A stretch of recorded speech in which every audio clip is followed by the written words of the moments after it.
आज करवा चौथ पर हम आपके लिए लाए हैं चारों प्रचलित कथाएं। करवा चौथ की पहली कथा। एक समय की बात है, अर्जुन नीलगिरी पर्वत पर तप करने के लिए चले गए। द्रौपदी अर्जुन के इस मुश्किल तप से चिंता में थी। उन्हें डर था कि अर्जुन के दुश्मन इसमें रुकावट पैदा कर सकते हैं। चिंतित द्रौपदी ने श्री कृष्ण जी से पूछा, हे कृष्ण, मुझे आप कोई ऐसा व्रत बताएं जिसे करने से सभी मुश्किलें दूर हो जाएं। ये सुनकर कृष्ण बोले, पार्वती ने भी शंकर से यही सवाल किया था। तब शंकर ने जो पार्वती से कहा था वही मैं तुम्हें बताता हूँ। करक चतुर्थी नाम का व्रत करने से सभी तरह की मुश्किलें खत्म हो जाएंगी। पार्वती ने शंकर से आग्रह किया, हे भगवान, ये करक चतुर्थी का व्रत कैसे किया जाता है और क्या पहले भी इस व्रत को किसी ने किया है? शंकर बोले, पार्वती, बहुत समय पहले की बात है। स्वर्ग से भी सुंदर शुक्रप्रस्थपुर नाम का एक शहर था, जिसमें वेद शर्मा नाम के ज्ञानी ब्राह्मण अपनी पत्नी लीलावती के साथ रहा करते थे।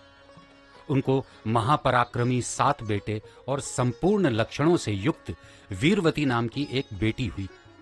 बेटी की शादी का सही समय आया तो वेद शर्मा ने एक वेद शास्त्र के ज्ञाता विद्वान ब्राह्मण से उसकी शादी करा दी। इसके बाद वीरवती ने अपने भाइयों की पत्नियों के साथ गौरा का व्रत किया। फिर कार्तिक कृष्ण चतुर्थी के दिन व्रत कर शाम में स्नान के बाद सभी ने भक्ति भाव से वटवृक्ष की तस्वीर बनाई। इसके नीचे शंकर, गणेश और कार्तिकेय के साथ साथ पार्वती का भी चित्र बनाया और ओम नमः शिवाय इस मंत्र तथा गंध, पुष्प और अक्षत आदि से गौरी जी की पूजा की। फिर शिव जी, गणेश जी और सदानंद का अलग अलग पूजन करती हुई अक्षत दीपक के साथ 10 करवा और गेहूं के आटे, गुड़ के बने हुए पकवान को अर्पण कर अर्घ देने के लिए चांद निकलने का इंतजार करने लगी। इस बीच वीरवती भूख और प्यास से बेहोश होकर गिर पड़ी। उसके भाई परेशान हो गए। उन्होंने वीरवती को उठाया। बहन के प्रेम में एक भाई वटवृक्ष पर चढ़ गया। जलती लकड़ी से उसने ऐसा छलावा किया जैसे चांद निकल आया हो। वीरवती ने उसे ही असल चांद मान लिया, अर्घ दिया और खाना खा लिया। इस तरह व्रत के दूषित हो जाने के कारण उसका पति मर गया। अपने पति को मरा देखकर वीरवती ने एक बार फिर से शिव जी की पूजा की। ये पूजा बिना कुछ खाए 1 साल तक की। साल के खत्म होने पर उसकी भाभियों ने करक चतुर्थी का व्रत किया। वीरवती ने भी पूरे विधि विधान से व्रत किया। उसी समय देव कन्याओं के साथ इंद्राणी भी करक चतुर्थी का व्रत करने वहां आई। वीरवती ने इंद्राणी को अपनी आप बीती सुनाई। वीरवती ने इंद्राणी से कहा, हे मातेश्वरी, हमारे भाग्य से आप यहाँ आ गई हैं, तो मेरे पति को जीवित करके मुझ पर कृपा कीजिए। इंद्राणी ने आज करवा चौथ पर हम आपके लिए लाए हैं चारों प्रचलित कथाएं। अब तुम अच्छे से इस साल का करक चतुर्थी व्रत करो। मैं तुम्हारे पति को जीवित कर दूंगी। वीरवती ने अच्छे से व्रत किया और इंद्राणी ने प्रसन्न होकर पानी की मदद से वीरवती के पति को जीवित कर दिया। वीरवती के व्रत से ही उसके पति को जीवन मिला, इसलिए तुम भी इस व्रत को विधि विधान से करो। द्रौपदी ने कृष्ण के कहने पर करवा चौथ का व्रत किया। इसके बाद ही महाभारत में कौरवों को हराकर पांडवों ने अपना राज्य हासिल कर लिया। करवा चौथ की दूसरी कथा। एक समय की बात है, एक साहूकार था जिसके 7 बेटे और 1 बेटी थी। सातों भाई बहन एक साथ बैठकर खाना खाया करते थे। एक दिन कार्तिक की चौथ का व्रत आया तो भाई बोला, आओ बहन, खाना खाते हैं। बहन बोली, आज करवा चौथ का व्रत है, चांद उगने पर ही खाऊंगी। बहन को भूखा देख एक भाई ने दिया जलाया और दूसरे भाई ने छलनी लेकर उसे ढका।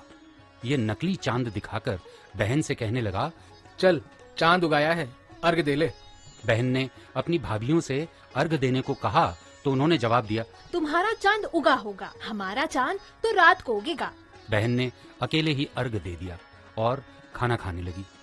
पहले कौर में बाल आ गया, दूसरा कौर उठाया तो पता चला उसमें कंकड़ है, और तीसरा कौर मुंह की ओर किया तो उसके ससुराल से संदेश आया कि उसका पति बहुत बीमार है। साहूकार की पत्नी ने जब अपनी बेटी को विदा किया तो कहा, रास्ते में जो भी मिले उसके पांव छूना, और जो कोई सुहाग का आशीष दे तो अपने पल्ले में गांठ लगाकर उसे कुछ रुपए देना। रास्ते में जो भी मिला उसने उसके पैर छुए, लेकिन यही आशीष मिला कि तुम 7 भाइयों की बहन हो, तुम्हारे भाई सुखी रहें और तुम उनके सुख देखो। सुहाग का आशीष किसी ने भी नहीं दिया। वह ससुराल पहुंची तो दरवाजे पर उसकी छोटी ननद खड़ी थी। वह उसके भी पांव लगी तो उसने कहा, सुहागन रहो, सपूती हो। यह सुनते ही उसने अपने पल्ले में गांठ बांधी और ननद को एक सोने का सिक्का दिया। भीतर गई तो सासू ने कहा कि पति धरती पर पड़ा है। साहूकार की बेटी पति के पास जाकर उसकी सेवा करने बैठ गई। समय बीतता गया और मार्गशीर्ष की चौथ आ गई। करवा ले भाइयों की प्यारी करवा ले। साहूकार की बेटी ने कहा, हे माता, आपने मुझे उजाड़ा है तो आप ही मेरा उद्धार करें। आपको मेरा सुहाग देना पड़ेगा। तब चौथ माता ने बताया कि पौष की माता मुझसे भी बड़ी है, उसे ही सब कहना, वही तुम्हारा सुहाग वापस देंगी। पौष की चौथ आकर चली गई, माघ की भी चली गई, फागुन की चौथ भी आकर चली गई। चैत्र, बैसाख, जेठ, आषाढ़, श्रावण और भादों की सभी चौथ माताएं आईं और यही कहकर चली गईं कि आगे आने वाली को कहना। असौज की चौथ आई। तुम पर कार्तिक की चौथ नाराज है, उसी ने तुम्हारा सुहाग लिया है और वही वापस कर सकती है। वही आएंगी तो पांव पकड़कर विनती करना। जब कार्तिक की चौथ आई तो गुस्से से बोली, भाइयों की प्यारी करवा ले, दिन में चांद उगाने वाली करवा ले, व्रत खंडित करने वाली करवा ले, भूखी करवा ले। चौथ माता को देखकर साहूकार की बेटी उनके पांव पर गिड़गिड़ाने लगी और बोली, हे चौथ माता, मेरा सुहाग तुम्हारे हाथों में है। आप ही मुझे सुहागिन करें। जो मुझसे भूल हुई उसे क्षमा कर दे। चौथ माता ने प्रसन्न होकर आंखों से काजल, नाखूनों में से मेहंदी और अपने टीके में रोली लेकर छोटी उंगली से उसके पति पर छिड़क दिया और वह उठकर बैठ गया और बोला, वाह क्या सोया हूं आज मैं। वह बोली, क्या सोए, मुझे तो 12 महीने हो गए। अब जाकर चौथ माता ने मेरे सुहाग को लौटाया है। तब उसने कहा कि जल्दी से माता का पूजन करो। तब से सारे गांव में यह बात प्रसिद्ध होती गई कि जब स्त्रियां चौथ का व्रत करें तो सुहाग अटल रहेगा। जिस तरह से साहूकार की बेटी को सुहाग मिला, उसी तरह से चौथ माता सबको सुहागिन रखें। यही करवा चौथ के उपवास की सनातनी महिमा है। करवा चौथ की तीसरी कथा। प्राचीन काल में करवा नाम की एक पतिव्रता स्त्री थी। वो अपने पति के साथ नदी किनारे एक गांव में रहा करती थी। कार्तिक मास के कृष्ण पक्ष की चतुर्थी के दिन उसका पति नदी में नहाने गया। नहाते समय एक मगरमच्छ ने उसका पैर पकड़ लिया। वह करवा करवा नाम लेकर मदद के लिए पुकारने लगा। उसकी आवाज सुनकर उसकी पत्नी दौड़कर आई और उसने मगरमच्छ को एक कच्चे धागे से बांध दिया और उसे लेकर वह यमराज के यहाँ पहुंच गई। वो यमराज से बोली, भगवान, मगरमच्छ ने मेरे पति का पैर पकड़ लिया है। इस अपराध में आप अपने बल से इस मगरमच्छ को नर्क में ले जाओ। अभी मगरमच्छ की उम्र लंबी है, मैं उसे नहीं मार सकता। आप ऐसा नहीं करेंगे तो मैं आपको श्राप देकर खत्म कर दूंगी। यह सुन यमराज डर गए और मगरमच्छ को उन्होंने यमपुरी भेज दिया और करवा के पति को दीर्घायु होने का वरदान दिया। उसी दिन से यह करवा चौथ मनाई जाती है और सुहागिन स्त्रियां व्रत रखती हैं। हे करवा माता, जैसे तुमने अपने पति की रक्षा की है, वैसे ही सबके पतियों की भी रक्षा करना। करवा चौथ की चौथी कथा।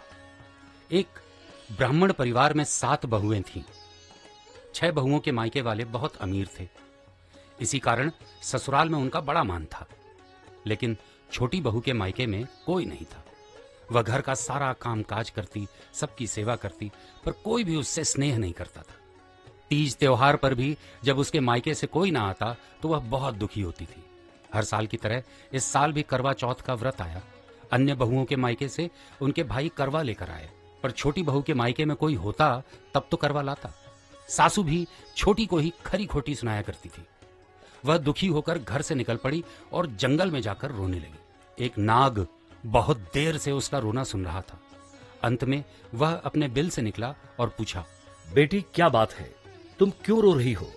आज करवा चौथ है, मेरा कोई भाई नहीं है। यदि मेरा कोई भाई होता तो आज जरूर करवा लेकर आता। बेटी तुम घर चलो, मैं अभी करवा लेकर आता हूँ। थोड़ी देर बाद नाग उसके ससुराल पहुंचा। ससुराल वाले इतना सामान देखकर चकित हो गए। सासू भी खुश हो गई। उसने खुश मन से छोटी बहू को नाग देवता के साथ भेज दिया।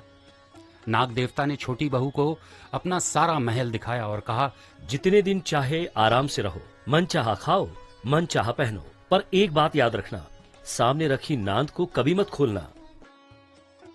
छोटी बहू सारा समय महल में आराम से रहती, पर नांद के बारे में उसकी उत्सुकता बढ़ती जाती। एक दिन जब घर में कोई नहीं था, तब उसने नांद को उठाकर देखा तो पाया हजारों छोटे छोटे सांप के बच्चे इधर उधर रेंग रहे थे। उसने जल्दी ही नांद ढक दिया, लेकिन जल्दी में एक सांप की पूंछ नांद के नीचे आकर कट गई। शाम को नाग के आने पर छोटी बहू ने अपनी गलती स्वीकार कर ली। नाग ने उसे क्षमा कर दिया। जब छोटी बहू ने ससुराल जाने की इच्छा व्यक्त की तो उसे धन रत्न आदि देकर विदा किया। छोटी बहू के ससुराल में तब उसकी बड़ी इज्जत होने लगी। जिस सांप की पूंछ कटी थी उसे सब बंडा कहकर तंग किया करते थे। एक दिन उसने अपनी माँ से पूछा, मेरी पूंछ कैसे कटी? छोटी बहू के नाद उठाने की जल्दी में ही तुम्हारी पूंछ कटी थी। वह बोला कि मैं छोटी बहू से बदला लूंगा। माँ के बहुत समझाने पर भी वह एक दिन चुपचाप छोटी बहू के घर जा छुपा और मौका पाकर उसे काटने की सोचने लगा। वहां छोटी बहू और उसकी सासू में किसी बात पर बहस हो रही थी। तब बंडा ने छोटी बहू को कसम खाते हुए सुना। वह कह रही थी, मुझे बंडा भैया से प्यारा कोई नहीं है, उन्हीं की कसम खाकर कहती हूँ कि मैंने कोई गलती नहीं की है।